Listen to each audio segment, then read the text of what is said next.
პროექტი უცნობი კავკასია. მოგესალმებით, ეთერშია უცნობი კავკასია, დღეს სტუდიაში მე ნინო ჟიჟილაშვილი ვიმუშავებ. 31 წლის გიორგი გამცემლიძის მკვლელობისთვის პატრულის თანამშრომელს მხოლოდ 2 წლით თავისუფლების აღკვეთა მიუსაჯეს. გადაწყვეტილება მიიღო საქალაქო სასამართლომ 16 იანვარს. დღეს ჩვენ სწორედ ამ თემაზე ვისაუბრებთ. ოჯახის წევრებს და ადვოკატს აქვს ეჭვი, რომ სასამართლო არ ყოფილა დამოუკიდებელი და როგორც ისინი გვეუბნებიან, აქვთ უამრავი სამხელი ამის დამადასტურებლად. დიდი მადლობა ქალბატონ გულიკო გამცემლიძეს, რომელმაც შეძლო დღეს ჩვენთან სტუდიაში მობრძანება და ოჯახის ადვოკატს ქალბატონ ინგა არახამიას.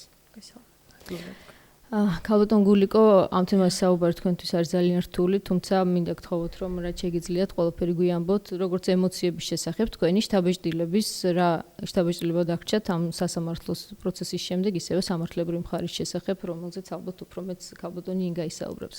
ელოდით ესეთ გადაწყვეტილებას სასამართლოსგან. თქვენ წარმოიდგინეთ ველოდი 4 წელიწადს.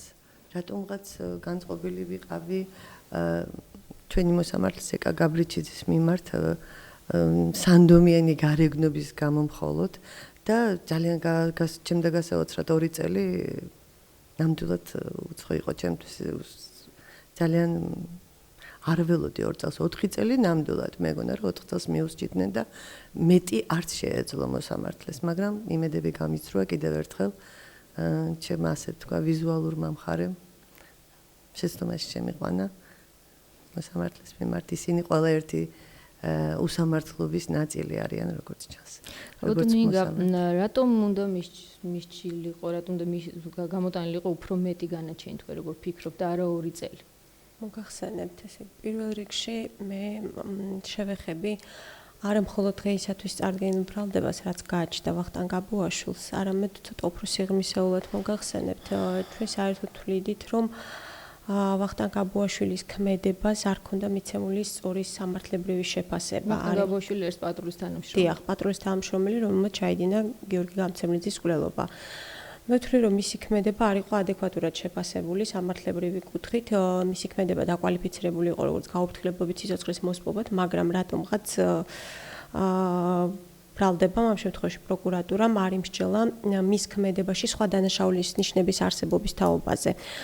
ვინაიდან, რა თქმა უნდა, ყველაზე ისეთი სუბუქი შეფასება იქნა მიცემული, მაშინ როდესაც რეალურად სახეზე ქონდა, ამას ჩვენ ვაფიქსირებდით გამოძიების პერიოდშიც, მოვითხოვდით მის კვალიფიკაციის სწორ შეფასებას, ჩვენ ვთვლიდით, რომ ვახტანგ გაბუაშვილის ქმედებაში იყო უფლებამოსილების გადამეტებაც თავისი ქმედებით, მაგრამ სამწუხაროდ ბრალდებამ ასეთი შეფასება არ მისცა მის ქმედებას, რაც ბუნებრივია უმძიმებდა მას და ბრალდებას. რაც შეეხება უშუალოდ წარდგენილი ბრალდების ირგვლივ, რაც მას ჰქონდა. იცით რა არის განაჩენი არა მარტო უნდა იყოს კანონიერი, არამედ უნდა იყოს სამართლიანიც, ეს კანონის მოთხოვნაა. მაშინ როდესაც სახეზე გვაქვს დანაშაული, როდესაც ადამიანის სიცოცხლეს ეხება და გარდაიცვალა ახალგაზრდა 3 შვილის, 3 ცირწყლოვანი შვილის მამა და ამას ჩადის სახელმწიფო მოხელე ამ შემთხვევაში პატრულ ინსპექტორის სახით, ვახტანგ გაბუაშვილის სახით, პასუხისმგებლობის ხარისხი მოგეხსენებათ არის უფრო დიდი, ვიდრე ჩვეულებრივი მოქალაქის მიერ აღნიშნული დანაშაულის ჩადენა.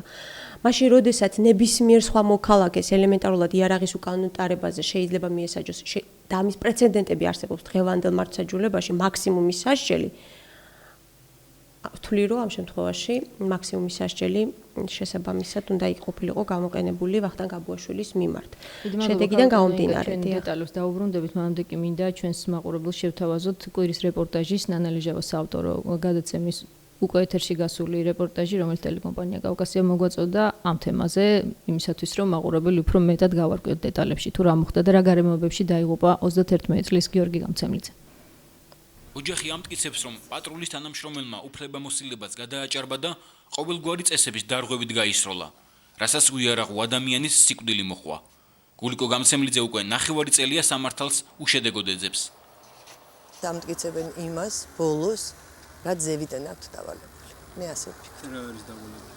დავალებული არის სისტემის გამართლება, არა აბუაშვილის ინტერესების დაცვა და რიგითი პატრულის, არამედ აი ამ სისტემის კიდევ ერთი კრახი თვითონაც წარმატებული რეფორმა საპატრულო პოლიციის შეალამაზა, რომელმაც უამრავი უდანაშაულო ადამიანი იმსახურა, მათ შორის ჩემი შვილიც. და არავინ არ არის დაზღვეული მომავალში ვის შვილი იქნება მსხვერპლი ღმერთმა. გამცემლიძეების ოჯახმა გამოძიებას უნდობლობა საქმის გასწნობისთანავე გამოუცხადა. ოჯახის წევრები ამბობენ, რომ მათთვის ნათელი გახდა შინაგან საქმეთა სამინისტროსა და ქალაქის პროკურატურის მთავარი მიზანი. პატრულის თანამშრომლის მიერ იარაღის გამოყენების აუცილებლობის გამართლება და ბრალდებული თანამშრომლისთვის სასჯელის მაქსიმალურად შემსუბუქება. არც ქურთუკისფერი ახსოვთ, არანაირად არ ახსოვთ ვიზუალურად როგორი იყო გიორგი. უბრალოდ დაინახეს ვიღაცა შემოვიდა და ასე რომ არავინ არ არის დაზღვეული. სხვა ვინმე რო ყოფილიყო და გიორგი რო იქიდან გაქცეულიყო, შეიძლება ის სხვა ვინმე მოეპო. შემთხვევიდან რამდენიმე დღეში თბილისის საპატრულო პოლიციის უფროსი გიორგი გეგეჭკორი ერთ-ერთ გაზეთთან ინტერვიუში აღნიშნავს, რომ შემთხვევის ადგილზე იარაღი აღმოაჩინეს. იარაღის ვერსია მოგვიანებით საერთოდ გაქრა. შემთხვევიდან ორ თვეში ქალაქის პროკურატურა საბრალდებო დასკვნაში მხოლოდ იმას წერს, რომ ბრალდებულ პოლიციელს ეჭვი გაუჩნდა თითქოს გამცემლიძე შეიარაღებული იყო, რის გამოც მისიან მისი მეწყვილის სიცოცხლეს შეიძლებოდა საფრთხე დამუქრებოდა. ამიტომ ამოიღო მან იარაღი და საბრძოლო მდგომარეობაში მოიყვანა. რა თქმა უნდა, პოლიციის მუშაკის ქმედება რომ გაემართლებინათ, ბუნებრივია, უნდა გაჩენილი იყო შემთხვევის ადგილას ცეცხლსასროლი იარაღი, რომელიც თითქოს და ჰქონდა გამცემლიძეს. რაც ჩვენ შემთხვევაშიც მოხდა კიდეც. ეს არ არის ახალი სტილი, დანერგილი სტილია მოგახსენებათ, მაგრამ იმდენად ჩიხში მოექცნენ, რომ სახელმწიფო ბრალდებულმა, ანუ პროკურატურამაც კი ვერ გაიზიარა ეს ვერსია და ფაქტიურად აღმოჩენილი იარაღი დარჩა ჰაერში, ვერ დადასტურდა, რომ ის გიორგი გამცემლიძის კუთვნილება იყო და აქედან გამომდინარე საბრალდებო დასკვნაშიც ამიტომ არ იქნა ასახული, რომ გამცემლიძე იყო შეიარაღებული. ანუ საქმის მასალები დადგინდა, რომ გიორგი გამცემლიძე არ იყო შეიარაღებული და არანაირ საფრთხეს არ წარმოქმნიდა არც პოლიციის მუშაკებისათვის და არც საზოგადოებისთვის. უცნობი კავკასია. ხალბატონ გულიკო, მე ვიცი რომ თქვენ ძალიან ბევრი იშრომეთ იმისთვის, რომ უფრო მეტი დეტალი მოგეკვლიათ აი თქვენი შვილის თავს იმღამეს მომხდარი ამბების ირგვლივ. რა გაარკვიეთ, რა მოხდა საერთოდ იმღამეს? სად იყო გიორგი, საიდან სად მოძრაობდა? იქ იარაღი რომ არ იყო, ეს გამოძიებამაც საბოლოოდ აღიარა, ხო? რას გაექცა გიორგი, რატომ მოხდა ეს საერთოდ და რას აბრალებთ თქვენ აი ამ მომხდარ ამბავს? მეცით მე ამოვიღე გიორგის ჯარიმის კითხვები, წინა პერიოდში ეს იყო იანვარი, თებერვალი უკაცრავად, მარტში თბილისში არ იყო და აპრილი. 4 ჯარიმა აქვს ესე იგი დაკისრებული, აქედან უადგილო ადგილას გაჩერების გამო და 1 სიჩქარის გადაჭარბებით. მე ვიცი ნამდვილად და მაქვს ჩანაწერი საკმაოდ ესე ვთქვათ მაღალი ჩინოსნის ნათქვამი, უბრალოდ საპატრულო პოლიციის ერთ-ერთი პროკურორის ნალაპარაკები, მაქვს აუდიო ჩანაწერი, რომ მეუბნება, რომ ყველა მიწის ცნობილია, რომ აბუაშვილი დაძდევდა გიორგის, იმიტომ რომ ვერ ეწეოდა. აი, როგორ გითხრათ, შეიძლება მას განზრახული არ ქონდა პირდაპირ ჩემი შვილის მკვლელობა, მაგრამ ის რომ უნდა დაწეოდა და რომ ვერ ეწეოდა და რომ იცნობდა გიორგის, რომ იმის მანქანაც იცოდა, ეს ფაქტია. მე მაგ აუდიო ჩანაწერს აუცილებლად უახლოეს მომავალში დავდებ. ეს აუდიო ჩანაწერი უკვე არსებობს და მე მაქვს ხელთ. თქვენთან მე პირადად არ იცის თვითონ იმ მაღალ ჩინოსანმა რომ ჩავწერე. სასამართლოში და რას ელოდებით ხალხო გულიკო ამ დრომდე რატომ არ გამოაქვეყნეთ? რა თქმა უნდა ველოდები, იმიტომ რომ ყველა არგუმენტი რაც კი მე მათ დაუდე, კონტრარგუმენტი დამახვედრეს, აღარ ვაჟღერებ ისეთ რამებს, რისთვისაც პასუხი მზად აქვს. თუნდაც ის რომ ჩემი შვილის ესე იგი საქმეში მოყვანილი ერთ-ერთი პატრულის თანამშრომელი ამაშუკელი ინგა ხო? ამაშუკელი იმ დროს ასრულებდა ვინმე ათეულის უფროსი ასრულებდა თურმე მოვალეობას, ოცეულის უფროსი არ ბრძანდებოდა, ის მალევე დაწინაურდა და მე როცა გეგეჭკორს უთხარი, რატომ დააწინაურეთ სრუჩვენების მიცემისთვის, იმიტომ რომ საქმის ბოლოში ყავთ მოყვანილი ეს ერთ-ერთი პატრულის თანამშრომელი, რომელიც არაფერ შუაში არ იყო, იქ უბრალოდ დაადასტურა, რომ მივიდა იქ იარაღი ნახეს. ეს იყო იარაღის მტკიცებულებისთვის მოყვანილი 4 პატრულის თანამშრომელი საქმის დახურის ბოლოს. თვე და 25 დღე მოვიდნენ. რო ვკითხე გეგეჭკორს, ესე იგი რატომ დააწინაურეთ? გეგეჭკორი არის საპატრულო პოლიციის უფროსის მოადგილე, დიახ, რომელიც ასე ვთქვათ შეიძლება ითქვას კურირებს ამ საქმეს, იმიტომ რომ კარგად არის გაცნობილი ჩემს მასალებს, ასე ვთქვათ, მე შევხვდი თვითონ პირადად და მითხრა რომ არა, მაშინ ასრულებდა. უკვე 20 წლის მეთაური იყო და როცა ვინც მიცა ჩვენება რომ იარაღი არსებობდა საქმეში ის უკვე დაწინაურებული. შესაბამისად პროკურორიც დაწინაურდა, ვინც საქმე დაიწყო. და რატომ ვერ მოხერხდა ქალბატონო ინგა ამ იარაღის ვერსიის ბოლომდე შენარჩუნება გამოძიებაში? მოგახსენებთ ესე იგი იცით პირველ რიგში ის რომ გიორგი გამცელიძე ნამდვილად არ იყო შეიარაღებული. შემდეგ მოხდა ძალიან საინტერესო კურიოზული მომენტი იყო, როდესაც თვითონ პატრულის თანამშრომელი აცხადებდა, რომ გიორგი გამცემლიძე მისკენ გამოიქცა, უკვე როდესაც მანქანით შეეჯახა ბორიჯურს გამცემლიძე და გადმოვიდა მანქანა, გამცემლიძე წამოვიდა ჩემკენო აცხადებს პატრულის თანამშრომელი და შემდგომ შეირბინა ეზოშიო. მაშინ როდესაც იარაღი იყო ავტოფარეხის სახურავის თავზე დაგდებული, არა იმ ადგილას. მოხდა ძალიან კურიოზული მომენტი, ესე იგი. გამოძიებამ გაიზიარა ვერსია, რომ ავტოფარეხის სახურავზე გადაირბინა, პატრულის თანამშრომელი აცხადებს, რომ მისკენ გამოირბინა და შემდეგ შეირბინა ეზოში. ანუ ავტოფარეხის სახურავზე გადარბენას საერთოდ უარყოფს აბუაშვილი. ესე იგი, ანუ ეს აბსურდია ძალიან ბევრი. დიახ, რა თქმა უნდა და ძალიან საინტერესო მომენტია, ესე იგი, ის რომ იარაღი გაუვარდა ვახტანგ აბუაშვილს ამ ნაწილში იზიარებენ აბუაშვილის ჩვენებას, იმ ნაწილში რომ გამცემლიძე მისკენ გამოირბინა და შემდგომ შეირბინა ეზოში და არა სახურავზე გადაირბინა, ამას არ იზიარებენ. ანუ არ არის ახსნილი თუ რატომ იზიარებენ ნაწილობრივ აბუაშვილის ჩვენებასაც თვითონ. ეხლა რამდენად არის ეს სწორი ჩვენება, ეს კიდე ცალკე საკითხია, მაგრამ წინააღმდეგობებზეა საუბარი. მეორე ის რომ იარაღზე ჩატარებული იქნა ექსპერტიზები და გამცემლიძის არც დიდი სანაბეჭდები, არც ბოჭკოვები არ იყო აღმოჩენილი.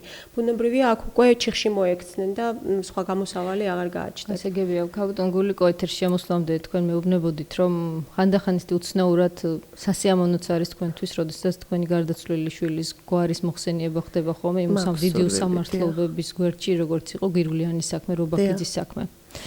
აი ჩვენ ახლა პირდაპირ ეთერში სატელეფონო ხაზზე გვყავს ქალბატონ ია რობაქიძე, გარდაცვლილი ბუტა რობაქიძის დედა, თუ შეიძლება მოვიმარჯოთ სკოლსასმენები. ქალბატონო ია მოგესალმებით. ქალბატონო ია მოგესალმებით. ქალბატონო ია სამწუხაროდ ზარი გათიშულია, ცოტა ხანში დავუბრუნდებით. აი რატომ გაქვთ ესეთი შეგრძნება, რომ თქვენი შვილის გვარიც მათ შორის არის ეს მსგავსი ტიპის შემთხვევაა, თქვენ ასე ფიქრობთ, ეს უკვე ტენდენციაა ქვეყანაში? იცით, ძალიან მიჭირს თუ შეიძლება რომ მშობელი რამენაირად ბედნიერი იყოს, გარდაცვლილი შვილის მშობელი, შეიძლება ითქვას ამ 4 შემთხვევაში მე ყველაზე ასე ვთქვათ შეიძლება ითქვას ყველაზე ბედნიერი დედა ვარ, იმიტომ რომ ქალბატონიას 22 წლის ერთადერთი შვილი. მოგიხსენებათ გვირგვლიანის საქმე. ფაზაგაშვილი საერთოდ ეს ისეთი შემთხვევაა, რომ მითხრა საერთოდ არ აღძრულა იმის ესე იგი ჰაერში აორთქლეს ბავშვი.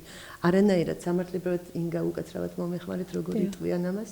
სამართლებრივი შეფასება არ მისცემია, რა თქმა უნდა. არ მისცემია. ესე იგი ვაზაგაშვილი კიდევ არ დასჭილან. დიახ და ამიტომ მე ვფიქრობ ჩვენ ყველას ერთად გვაქვს ეს სადგივარი და მარტო ჩვენი არ არის 4 ოჯახის თუ 5 თუ 10 ოჯახს ეს მე მგონი მთელი საქართველოს სადგივარი იმიტომ რომ მე დავდიოდი ქალბატონი ირინას დაძახილზე ყოველთვის იქ ვიყავი ხოლმე სადაც ხალხი იკრიბებოდა ხარდასაჭერად მაგრამ ეტყობა ძალიან ბევრი უნდა ყოფილიყავით თავის დროზე მე ჩემი შვილის წინაშე ვალმოხდილი ვარ მაგ მხრივ რომ მე ნამდვილად დაუდექი უსამართლობას წინ თავის დროზე მაგრამ ეტყობა ჩემი ბედიც ეს დიახ ქალბატონია არის ხაზე როგორც მეუბნება პროდიუსერი შეგიძლიათ მოიმარჯოთ ყურსასმენი ქალბატონია მოგესალმებით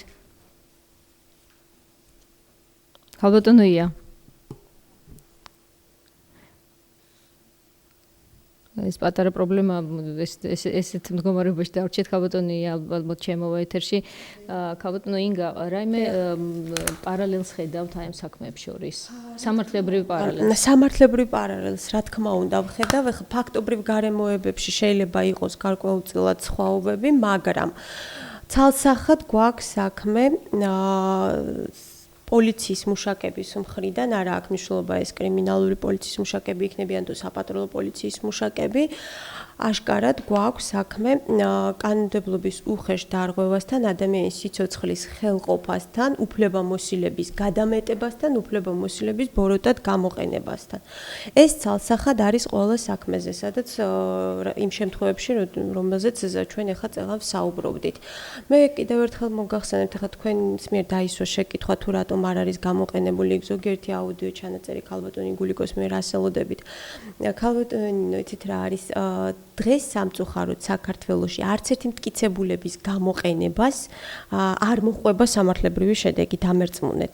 არა მარტო იმის გამო რომ არ არის ნება საკანონმდებლო ბაზაც არის ისეთი შექმნილი ხარვეზიანის კანონმდებლობა, რომლითაც დაზარალებულს არ გააჩნია თავისი უფლების რეალიზების საშუალება. შეფუჭილია კანონითაც. ელემენტარულად დაზარალებული დაობს კვალიფიკაციაზე და სასამართლოს კანონით აღარ აქვს უფლება დაამძიმოს ბრალდება, მხოლოდ და მხოლოდ დამოკიდებული არის ბრალმდებელზე, რომელიც თუ იშუამდგომლებს იმ შემთხვევაში შეიძლება საქმის გამოძიებაში დაბრუნება დამძიმების მოტივით. რა თქმა უნდა, რაშიც დარწმუნებული ვიყავით, რომ პროკურორი ამას არ მოითხოვდა. აქედან გამომდინარე, როგორც კანონმდებლობით არის შეზღუდული ჩვენი უფლებები ამ შემთხვევაში როგორც დაზარალებულის, ისე არ არსებობს ნება დაისაჯოს ამ დანაშაულის ჩამდენი პირების სამწუხაროდ. დიდი მადლობა, მოდი მაინც ქალბატონ იას მოვუსმინოთ, იმედი მაქვს, რომ ამჯერად შევძლებთ მასთან დაკავშირებას. ქალბატონო ია ქალბატონოია ხაზზე ხართ თქვენ? დიახ. გისმენთ ისეთი თიშებოდა და ვერ გაგეცით თქმა. საბედნიეროდ მოხვდით ეთერში. დიახ, თუ შეიძლება გითხრათ თუ იცნობთ გიორგი გამცემლიძის საქმეს და რა შეგიძლიათ უთხრათ მის მშობელს, რომელიც მაინც ეძებს სამართალს ამ დრომდე. დიახ, იცით რა, ჩემთვის ძალიან დიდი ტკივილი იყო, როდესაც ამ ბიჭის ეს უბედურება გავიგე და იგივე ანალოგიურად, რაც ჩვენ დაგმართეს, ასეთნაირად პატრულმა წაართვა სიცოცხლე ახალგაზრდა ბიჭს. მინდა რომ ჩემი გულის ტკივილი გამოვხატო ქალბატონი გულიკოსადმი, ჩვენ ერთნაირი უბედურება გვჭირს და ეს ალბათ ყველაზე კარგად ერთმანეთს ჩვენ გვესმის და ხაზი მინდა გაუსვა, რომ ანალოგიური სცენარით გააკეთე ჩვენთან ეს უბედურება 19 წლის ჩემი ანგელოზივით ბავშვი, რომელსაც დაანაარდებიო ცხოვრებაში ჯიბეში. დააბრალეს რომ ვითომ ავტომატი ეჭირა და აი მიქაძე, რომელიც როგორ ეფერება საერთოდ თავისშვილებს და როგორ არსებობს, მე არ მესმის. მიქაძე დონაძე, რომელიც ფილმშიც კი ჩანს, რომ უჭირავს ავტომატი და აბრალებდა ბუტას, რომ ეს ავტომატი ეჭირა თურმე ბავშვს და ისროდა ამ ავტომატიდან. და შემდეგ საქმიდან ეს ავტომატი საერთოდ გააქრეს, ანალოგიურად როგორც გამცემლიძის საქმეში. მე არ ვიცი, იცით უბედურება რა არის, 4 წელია ეს ყველაფერი ანალოგიურად გრძელდება, ისევ აგრძელებს ეს პატრული ამ ბიჭების ხოცვას და გამკითხავი არავინ არის და კიდევაც აწინაურებენ, როგორც ჩვენ იმაში, საქმეშიც ასევე დაწინაურება უნდათ ბაშალეიშვილის სანამ არ გახმაურდა ეს საქმე. ქალბატონოია, ბრძოლას რამდენად აქვს აი ამ სიტუაციაში აზრი, რას ურჩევთ თქვენ? გიორგის დედას. ალბათ და სანამ ეს თავრობა იქნება, ალბათ არაფერი არ იქნება ჩვენ დასასიკეთოთ, მაგრამ ყველა დედამ უნდა ამოიღოს ხმა, რომ ზუსტად იგივენაერად არ დაემართოთ მათაც. ირინაც ამას იხვეწებოდა, მეც ამას ვიხვეწები და ეხლა ქალბატონი გულიკოც ალბათ და ყველა დედა ერთად უნდა დადგეს და არ ვიცი, დაიცვან თავიანთი შვილები. დიდი მადლობა ქალბატონოია. დიდი მადლობა რომ მიიღეთ ჩვენს გადაცემაში მონაწილეობა. ბრძოლაზე ვკითხულობდი, რას აპირებთ? ეს პრინციპში საქალაქო სასამართლოს გადაწყვეტილება, უამრავი სხვა ინსტანცია არსებობს, ბოლოს და ბოლოს უმაღლესი ინსტანცია არის ხოლმე საქართველოს უსამართლობების შემთხვევაში ამ ქვეყნის ფარგლებში სტრასბურგში წასვლა. მე მოგახსენებთ, ესე იგი, ჩვენი პოზიცია, ჩვენ სასამართლოს ხდომაზეც დავაფიქსირეთ, ჩვენ მივიღეთ მონაწილეობა სასამართლო გამოძიებაში, უსმენდით და უსმევდით შეკითხვებს, რადგან გამოაშკარავებული იყო ყველა ეს ფაქტები ჩვენი პატრულის პროფესიონალური მომზადების დონეც, რაც აშკარად იყო სასამართლოს ხდომაზე გამოხატული.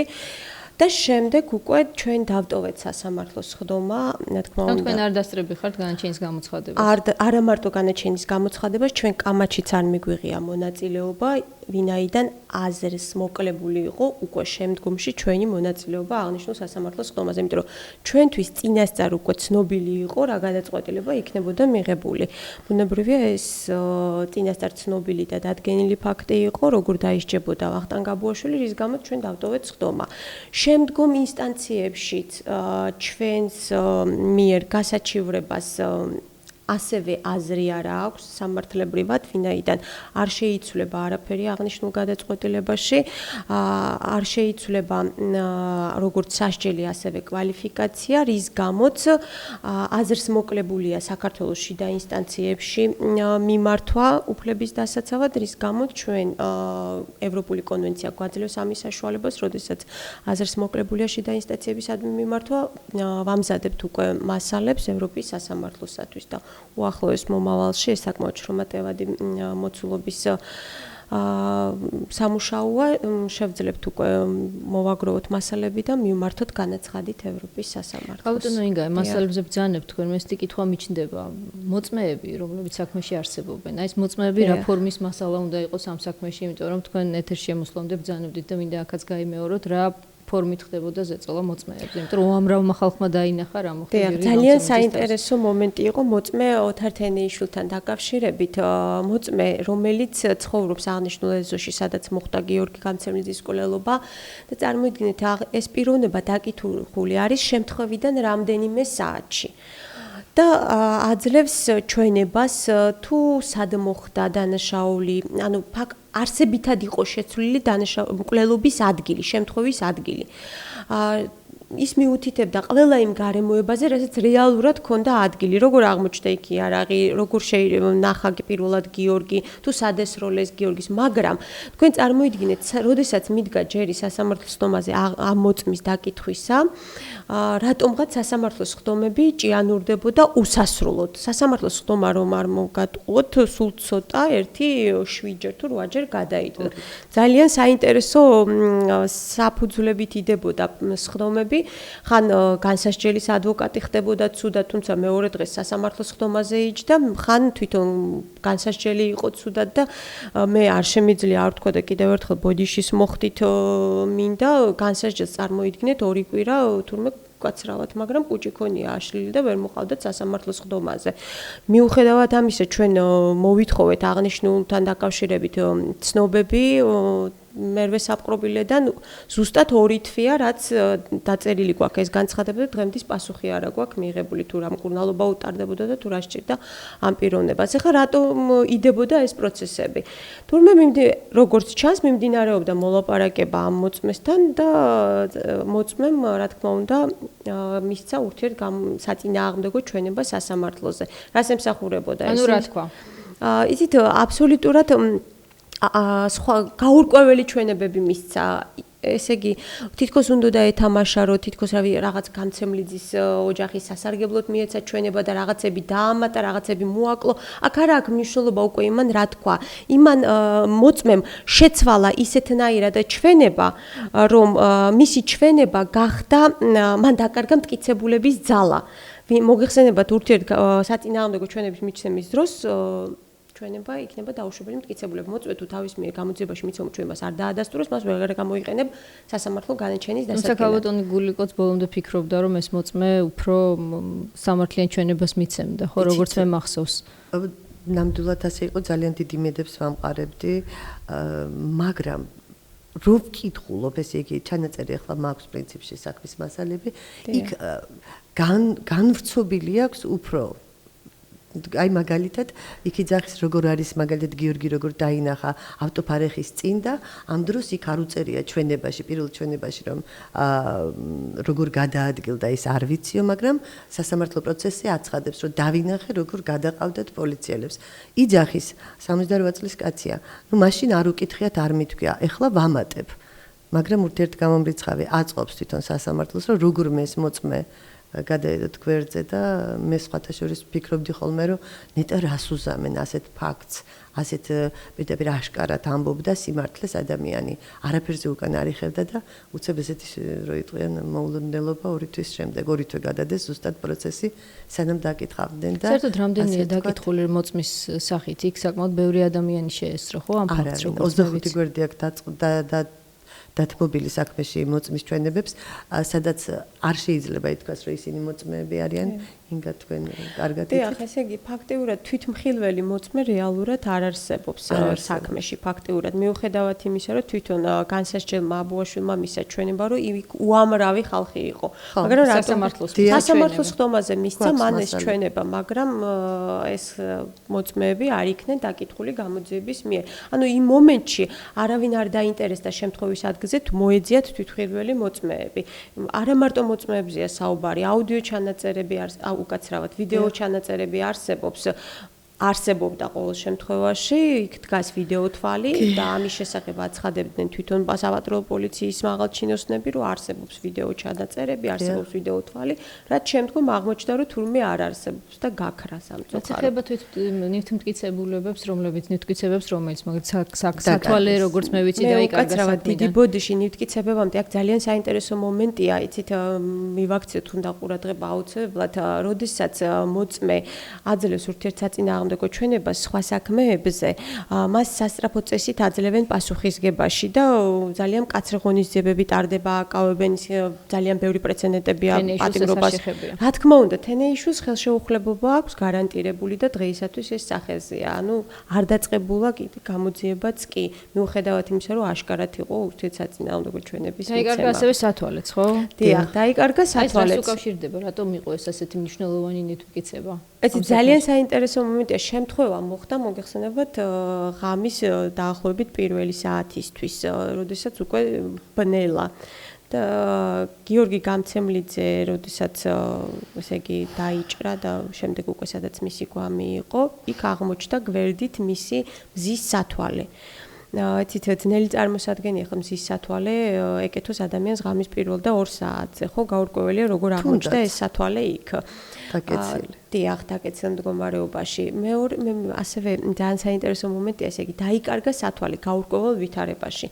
იცით, ეს ნამდვილად დანაშაულია, როდესაც ნივთიერმტკიცებულება ცნობილი, არა აქვს მნიშვნელობა სათვალე იქნება თუ რა ნივთკიცება იკარგება, აქ დგება პასუხისმგებლობის საკითხი. რაც ჩვენ შემთხვევაში არ დამდგარა. ანუ ჩვენ შემთხვევაში ყველას ხელშეუხებლობაა გარანტირებული, ვინც საქმეს იძიებს, ვინც დანაშაული ჩაიდინა, ეს არის გარანტირებული ხელშეუხებლობით მინიჭებული, გარანტირებული ხელშეუხებლობა მათთვის მინიჭებული. მაშინ, როდესაც ასევე უამრავი პრეცედენტები არსებობს, გაუმძებლები პასუხისგებაში არიან მიცემული, რომლებმაც დაკარგეს ნივთკიცებები.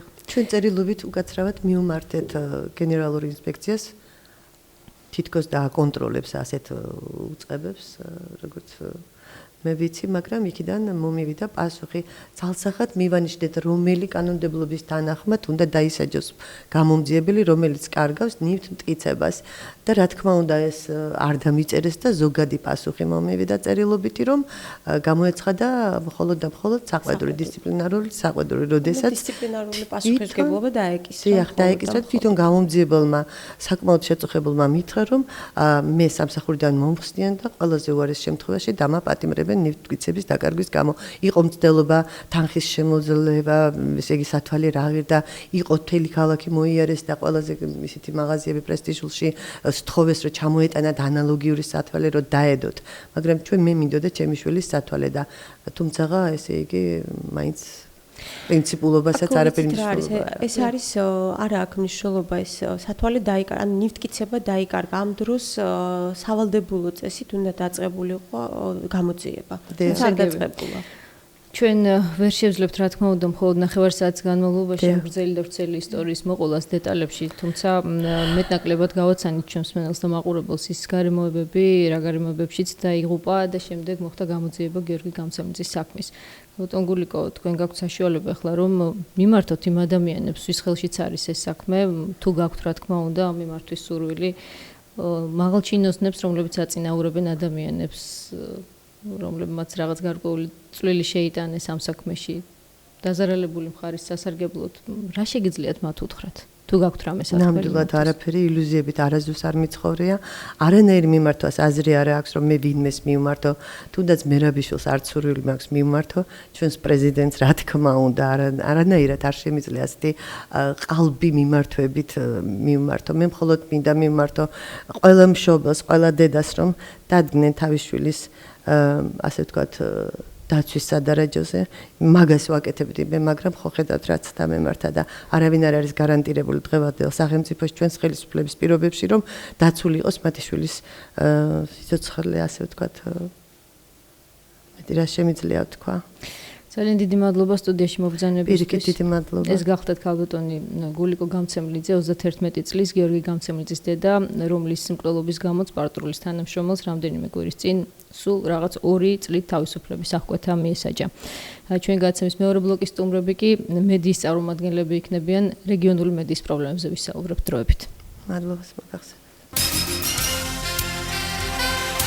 მედია პროექტი უცნობი კავკასია. პროექტი უცნობი კავკასია ეთერში ბრუნდება. ჩვენ გადაცემის მეორე ბლოკში რეგიონული მედიის წარმომადგენლებს უმასპინძლებთ. მიზეზი გახლავთ ის, რომ 2 დღის წინ 17-მა ჟურნალისტმა სხვადასხვა რეგიონული მედიიდან გამოაქვეყნა განცხადება, რომელშიც ამბობდნენ, მხოლოდ ერთ ფრაზას გეტყვით, ვაცხადებთ, რომ რეგიონებში დამოუკიდებელ ჟურნალისტებზე ტოტალური შეტევა მიდის. გავარკვევთ იმას, რაში გამოიხატება ეს ტოტალური შეტევა და რაში განსხვავდება ის გასული წლების შეტევებისგან თუ გასული თვეების და რატომ გახდა ამ განცხადების ხელმოწერა აუცილებელი. ქალბატონი ია მამალაძე, საქართველოს რეგიონული მედიის ასოციაციის თავმჯდომარე და გურია ნიუსის გამომცემელი, ასევე რამა სამხარაძე სამაუწყებლო კომპანია ჰერეთის დირექტორი. მოგესალმებით, დიდი მადლობა სტუდიაში მობრძანებისთვის. ქალბატონო ია, რა მოხდა, რატომ გადაწყვიტეთ, რომ ეს ერთობლივი განცხადება გაგეკეთებინათ? მოგესალმებით, მივესალმებით თქვენს მსმენელს და მაყურებელს. მე ამ წუთში ძალიან მიჭირს ლაპარაკი ჩვენს პრობლემებზე, იმიტომ რომ თქვენი წინა ბლოკი იყო ძალიან მძიმედ მოსასმენი და საცქერი, იმიტომ რომ საქმე ეხება ადამიანის სიცოცხლეს, ახალგაზრდა ადამიანის მკვლელობას და განაჩენი სამართალი ამ შემთხვევაში არის მეტისმეტად დამცინავი ამ ადამიანების მიმართ, ვისაც ასე ძალიან მძიმე თვითსტარება უხდება. რაც შეეხება ჩვენს პრობლემებს, მე მინდა გითხრათ, რომ რეგიონული მედიის ჟურნალისტებზე გამომცემლებზე, სხვათა შორის ზეწოლის და ზემოქმედების ფაქტები ახალი არ არის, ჩვენ ამაზე ძალიან ხშირად გვისაუბრია, ხშირად გამოგვითქვამს პროტესტი, მაგრამ მინდა გითხრათ, რომ ამ ახალი დემოკრატიული ტალღის ფონზე, რასაც ის ხმამაღალ დეკლარირებას უკეთებს ხელისუფლება, მოყვა ამას ახალი ტალღა, ამ ზეწოლების და ზემოქმედების დაშინების ფაქტების, რაც არის თვალნათელი მაგალითი იმის, რომ ძალიან ხშირად, პროსტორად თითქმის ყოველთვის, ხელისუფლების ხმამაღალი დეკლარაციები ცილდება რეალობას. სულ რამდენიმე დღის წინ ჩვენ ამის შესახებ პრესკონფერენციაც გავმართეთ. გურიაში გამომავალი გაზეთის გურია ნიუსის ჟურნალისტებს, მე ამ გაზეთის გამომცემელი ვარ და ვამაყობ იმით, რომ ძალიან კარგ ჟურნალისტებთან მიხდება მუშაობა. საკრებულოს თავმჯდომარე ჩოხატაურის მუნიციპალიტეტის ურეკავს და ემუქრება გაზეთის თავზე დაახევით კაცურად ანგარიშსწორებით. გვარი და სახელი თუ შეიძლება ქალბატონე.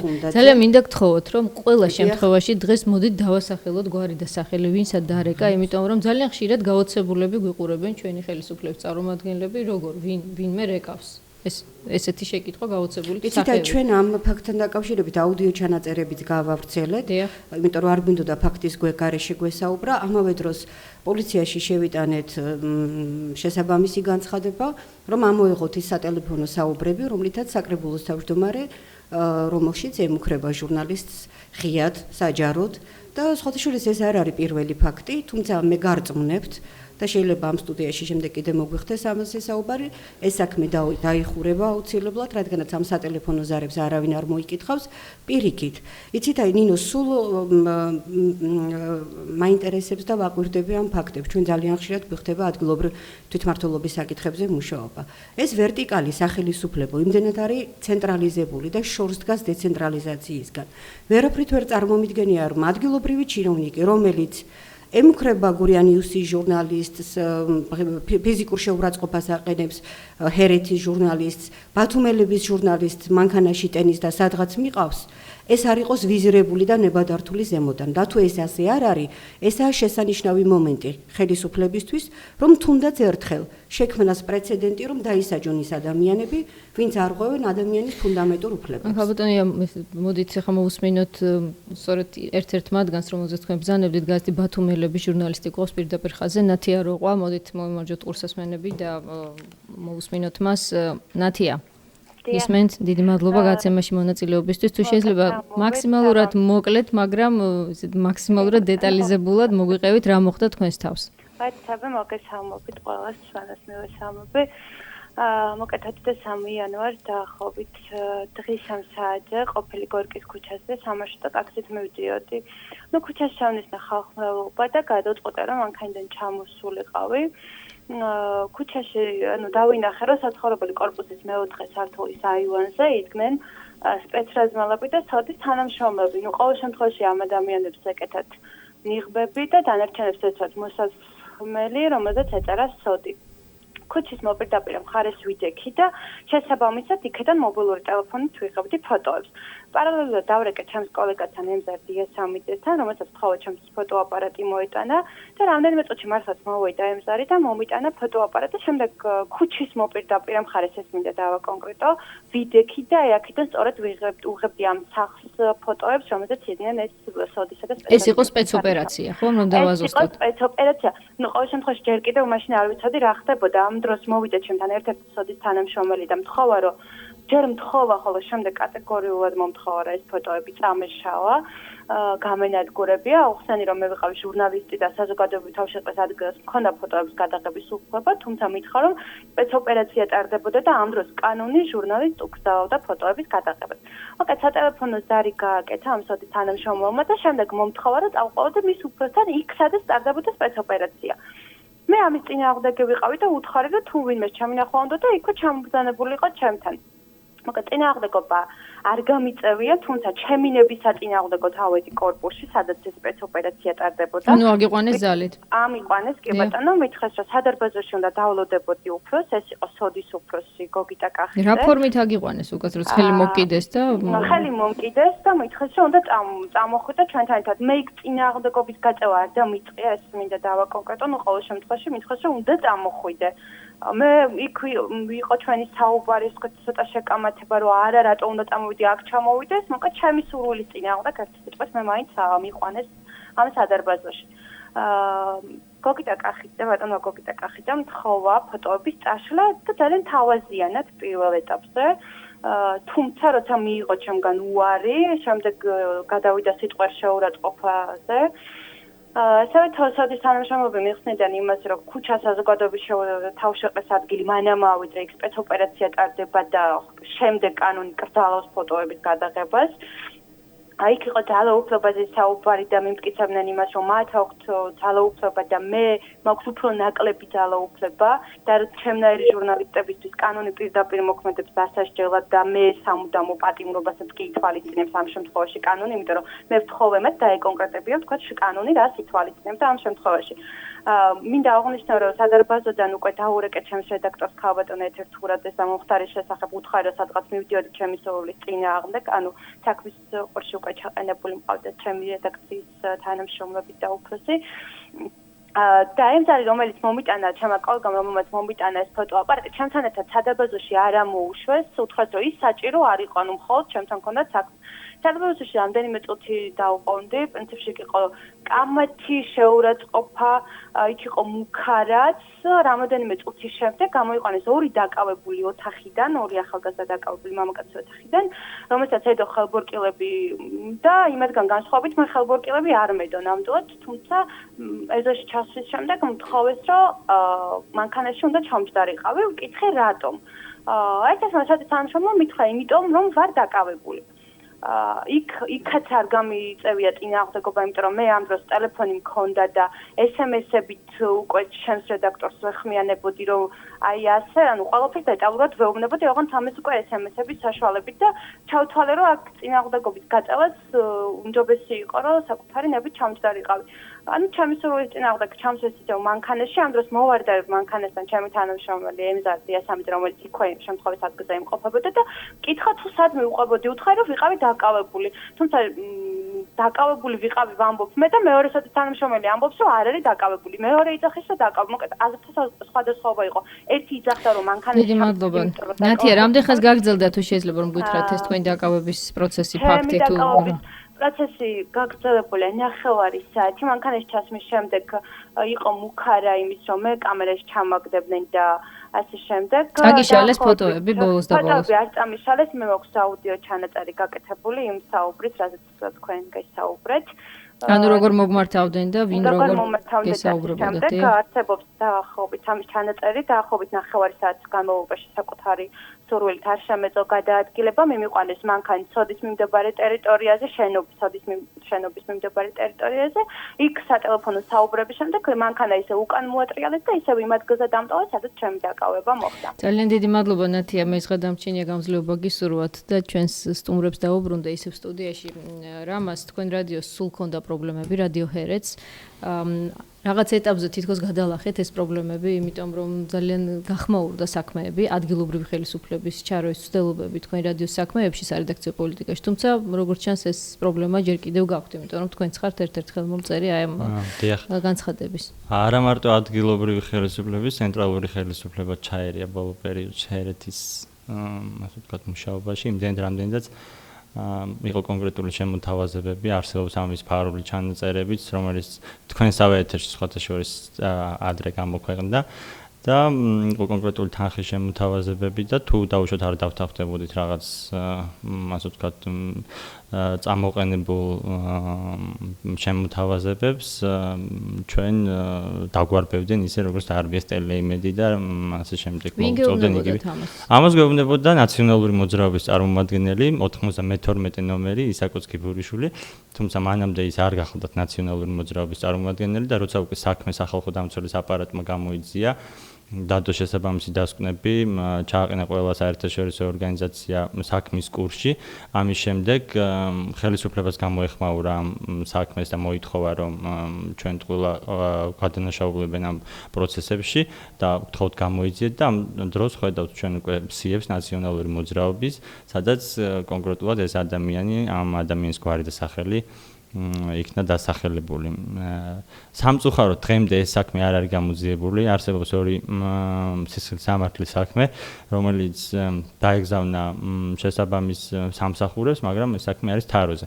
დღემდე არავინ არ არის დასჯილი, დღემდე არაფერი არ არის გამოძიებული. სწორედ აი ამ საქმის შემდეგ რადგან გახმაურდა ეს ყველაფერი, შესაბამისმა უწყებამ, მარგვლილებელმა კომისიამ გასცა ლიცენზია, მაშინდელი ნაციონალური მოძრაობის პირველი ნომრის დავით ბაქრაძის პრესკონფერენციის საფუძველზე მან განაცხადა, რომ ჰერეთი 11 დეკემბერს მიიღებს ლიცენზიას. ჰერეთი მიიღო ლიცენზია, თან დააჯარიმეს 5000 ლარი, თითქოს ჩვენ მაუწყებლობდით უკან. დღემდე არის საქმე სასამართლოში და ჩვენ მივმართავთ ძალიან მალე უკვე უზენაეს სასამართლოს.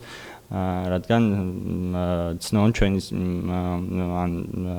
სამართალი, რასაც ვითხოვთ, ეს არის უკანონო გადაწყვეტილება, რომელიც კომუნიკაციების ეროვნულმა კომისიამ მიიღო აქტის სახით. იას მინდა ვკითხო, მაინტერესებს თქვენ ახსენეთ, რომ ეს ცენტრალიზებულია, ეს სურვილი რომ გაკონტროლდეს რეგიონული მედია ტოტალურად.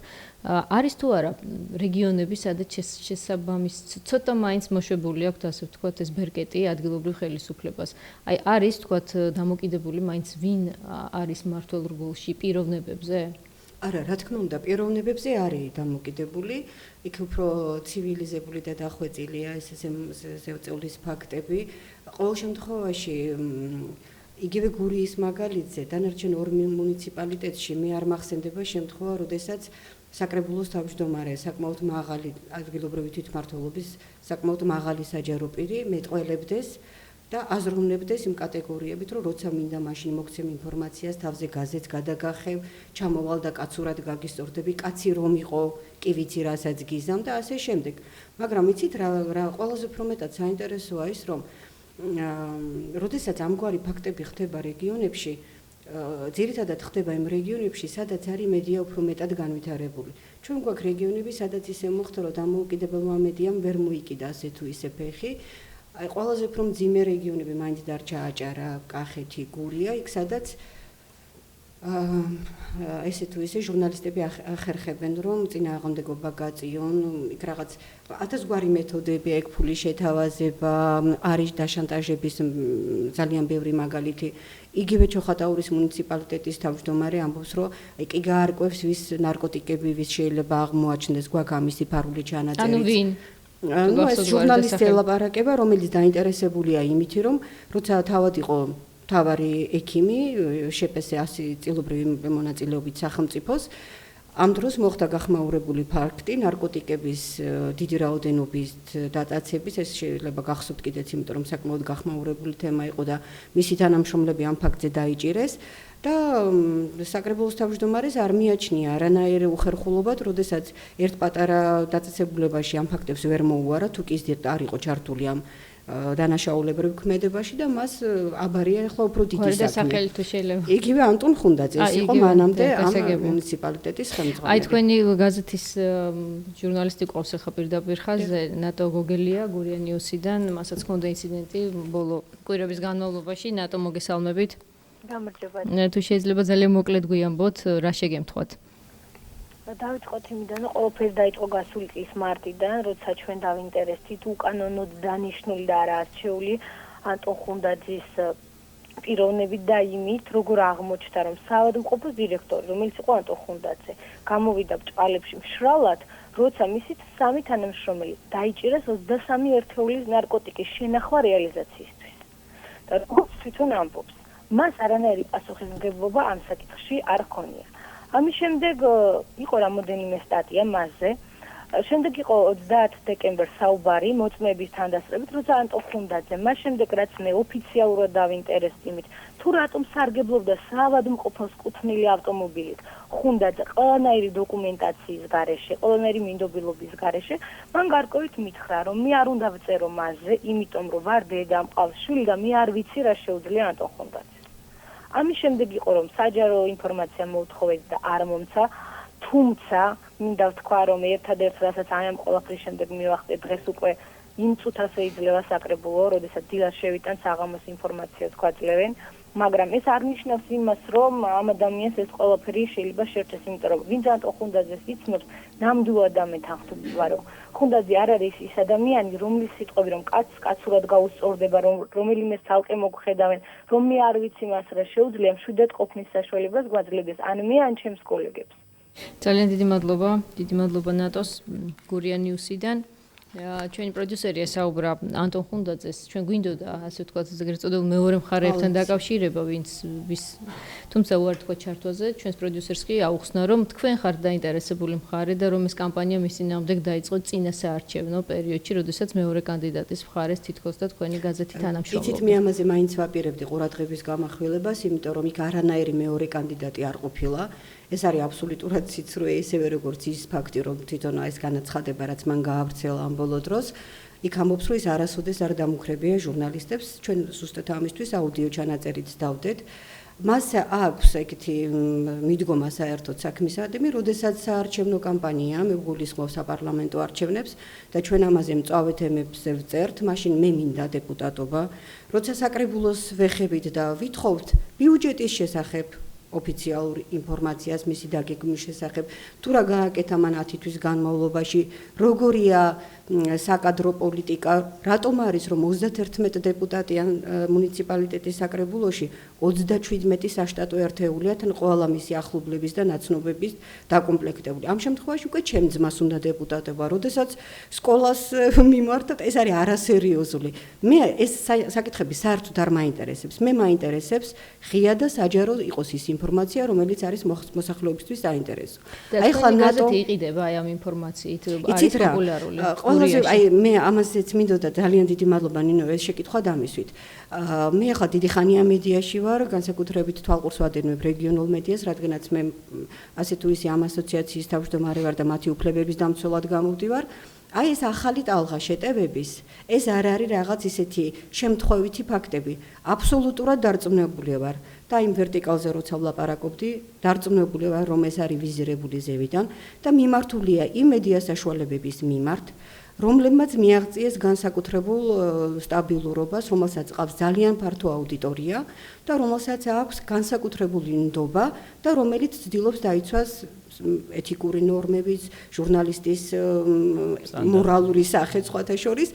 აი ეს არის ზუსტად ეს სამი მაგალითი, რომელიც ბოლოს განხორციელდა. დიახ, ჩვენ გვყავს ძალიან ბევრი მკითხველი.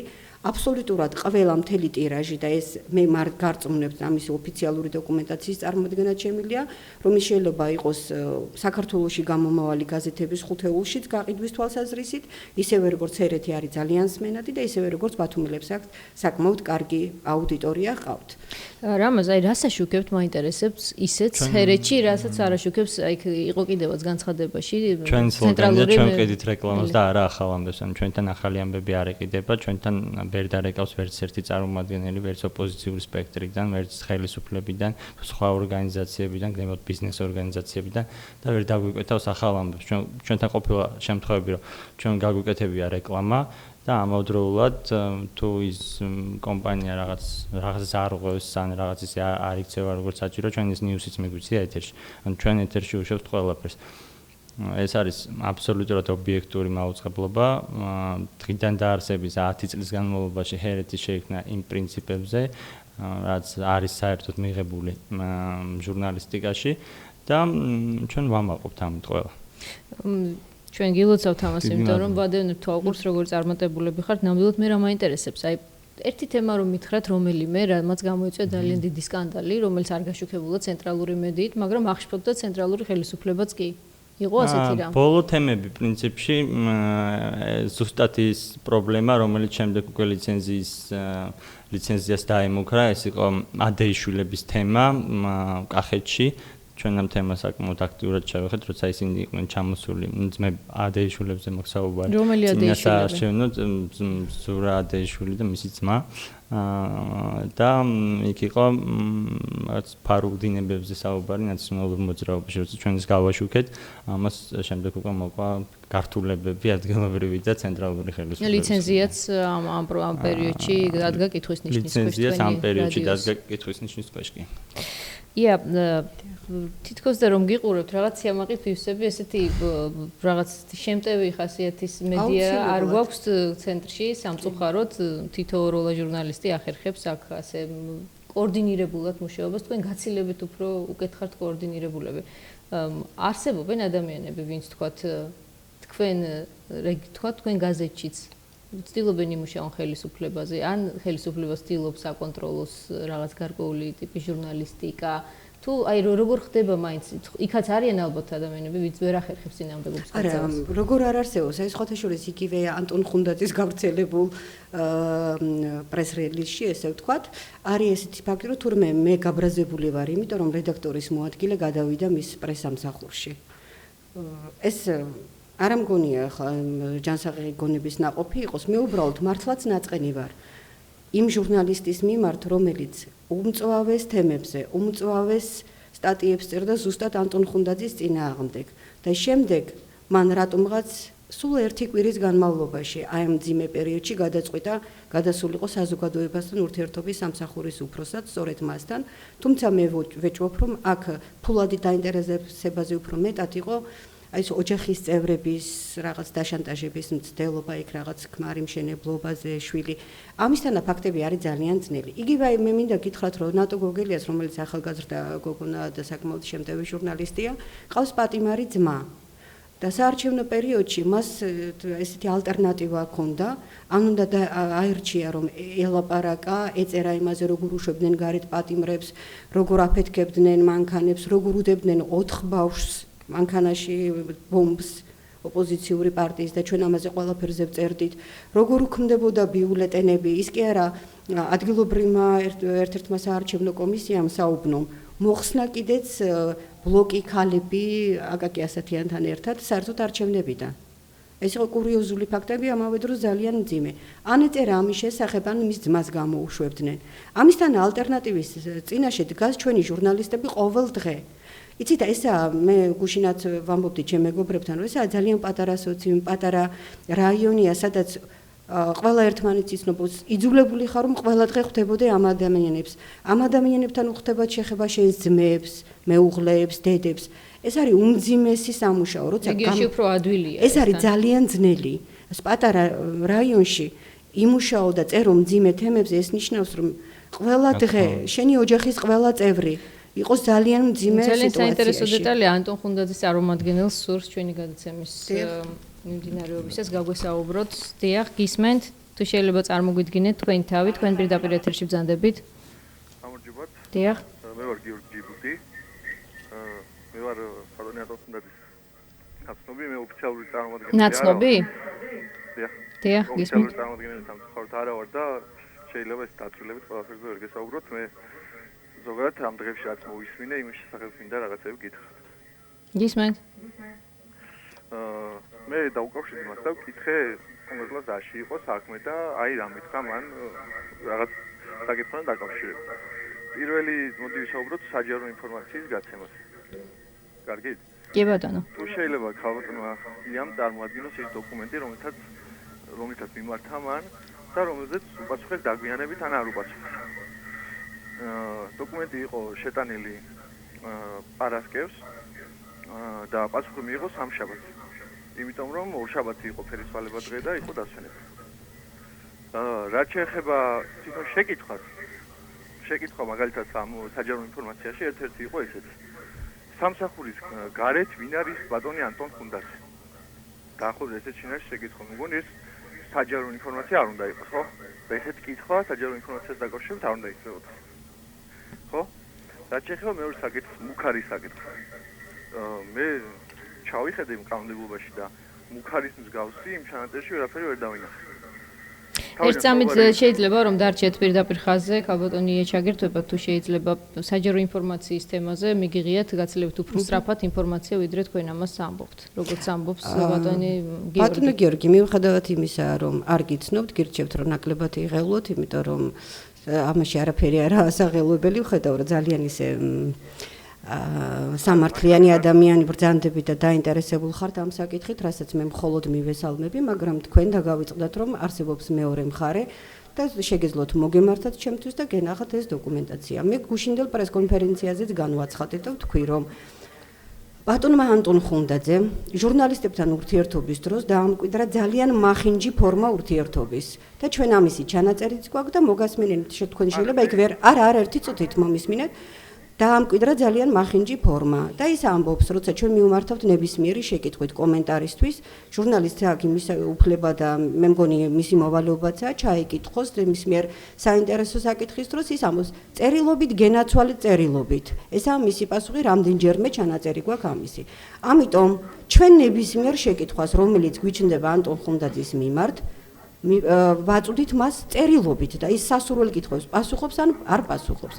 ამავე დროს ჩვენ მეორე მიმართვით მივმართეთ მას ზუსტად საჯარო ინფორმაციით და თქვენ თარიღებით არასწორად გადმოუცია, მე ეჭვმეპარება რომ მან ტყუილი გითხრათ და თქვენ დაუჯერეთ და ამ დოკუმენტაციის წარმოქმნა თუ კი თქვენ ასე დაინტერესებული ბრძანდებით, მხოლოდ მას შემდეგ გახდა შესაძლებელი, რაც ჩვენ სასამართლოში შევიტანეთ სარჩელი ამ ინფორმაციის შესახებ, იქ მოსამართლის ჩანაწერიც გვაქვს, სხვათა შორის, სადაც ის გვეუბნება, რომ მოდით ახლა ეს არ გინდა და მე თქვენ დაგალაპარაკებთ და ვთხოვ, რომ ეს ინფორმაცია მან მოგცეთ და ამის შემდეგ, მხოლოდ 3 დღის შემდეგ მივიღეთ ინფორმაცია. დიახ, ბატონო გიორგი, გაქვთ კიდევ რამე შეკითხვა აი ამ თემაზე, საჯარო ინფორმაციის გაცემასთან დაკავშირებით?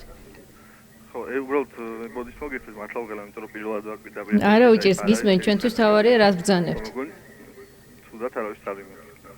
ხო, რაც შეეხება იმას, ამ საჯარო ინფორმაციას ძალიან მაინტერესებს მართლა თუ აქვს თან, იმიტომ რომ როცა დაჭირდა ჩანაწერი ქონდა და გამოაქვეყნა, ზუსტად იგივე თუ შეიძლება რომ გვაჩვენოს ის საბუთი, რომელ თარიღში მიმართა და როდის მიიღო პასუხი. ქალბატონია, გაქვთ თან? თან ახლა საბუთი არ წამომიღია, მაგრამ სად მოგაკითხოთ ბატონმა გიორგიმ საბუთის მისაღებად? ბატონ გიორგისაც შეუძლია მომაკითხოს, ესა რეგიონული მედიის ასოციაცია ვაჟებ-შაველაზე, მე შემიძლია ტელეფონის ნომერიც მივაწოდო მას თუ კი საჭირო. არა, ისე ტყობა რომ დაინტერესებული ამ საკითხები და აუცილებლად მომძებნის, მე მას ვთხოვ რომ ეს გააკეთოს. დიდი მადლობა ბატონო გიორგი. ურმეს მადლობა რომ მიიღეთ გადაცემაში მონაწილეობა. და ჩვენ ძალიან ცოტა დრო ვრჩება, მე მინდა კითხოთ ფინალისტვის ვინ ინტერესდება რეგიონული მედიის თემატიკით. რამას ვინ დაგიდგათ გვერდში როცა გიჭირდათ და ზოგადად ვინ გეკონტაქტებათ ამ თემას? არაცენტრალური მედია და მე მინდა მართლა ძალიან დიდი მადლობა მოუხადო აი ამ პროექტს, იმიტომ რომ თქვენ ხართ პირველი ადამიანები, ვინც რეალურად დაინტერესდა თბილისში ჩვენი თემით, რეგიონების თემით. მე ასევე ძალიან დიდი მადლობა მინდა მოუხადო საერთაშორისო მედიას, იგივე რადიო თავისუფლებას, ვინც რეალურად საუბრობს ამ პრობლემებზე. მაგრამ სამწუხაროდ ესეთი რაღაცა ხშირი გაშუქება ცენტრალური მედიის მხრიდან არ ხდება. ძალიან ცუდია ჩემი აზრით, იმდენად რამდენადაც პირველ რიგში მედია ერთმანეთს თუ არ დაუდგა და რაღაც სოლიდარობის შეგრძნება არ იყო, საერთო ჯამში იგივე ჟურნალისტიკა ზარალდება და ზარალდება ის ადამიანები, ვინც ამ ინფორმაციას რეალურად იღებენ. რეგიონებში ერთმანეთს რა თქმა უნდა სოლიდარობას უცხადებს. ია თუ შეიძლება გითხრათ ტელეფონის ნომერს აპირებდით, ჩვენ გაცემა უკვე დასრულდა პრაქტიკულად. უთხრა ჟურნალისტებს სად მოგმართონ, რომ შეუერთდნენ თქვენ დიდ, ასე ვთქვათ, უკვე საკმაოდ კარგად ჩამოყალიბებულ და კოორდინირებულ კონგლომერატს რეგიონული მედიის ასოციაციას. ჩვენი რეგიონული მედიის ასოციაციის ოფისი არის ვაჟა-ფშაველას პროსპექტზე 72 ნომერში, მეტრო ვაჟა-ფშაველასთან, პირველი სადარბაზო, პირველი სართული. ოფისის ტელეფონია 10 20 01 და ჩვენ ამ შემთხვევაში სხვა გზა არ აქვს. მე გაძლევთ პირობას. თუ კი ჩვენ ერთმანეთის გვერდით არ დავდგებით, ალბათ სულ ცოტა ხანში რეგიონული მედიის არსებობა ალბათ არ იქნება შესაძლებელი. მოდით ასეთ ცუდი პროგნოზით ნუ დავამთავრებთ ამ სამწუხაროდ მივფიქრობ, პირიქით მოდით ეს პროგნოზი გავაკეთოთ, რომ ჩვენ ცენტრალური და რეგიონული მედია ვიმუშავებთ ერთობლივად იმისთვის, რომ თქვათ ის და გავაშუქოთ ის თემები, რომელიც ჩვენს მაყურებელს და მსმენელს თუ მკითხველს აინტერესებს. დიდი მადლობა, ეს გახლავთ პროექტი უცნობი კავკასია. ნახვამდის.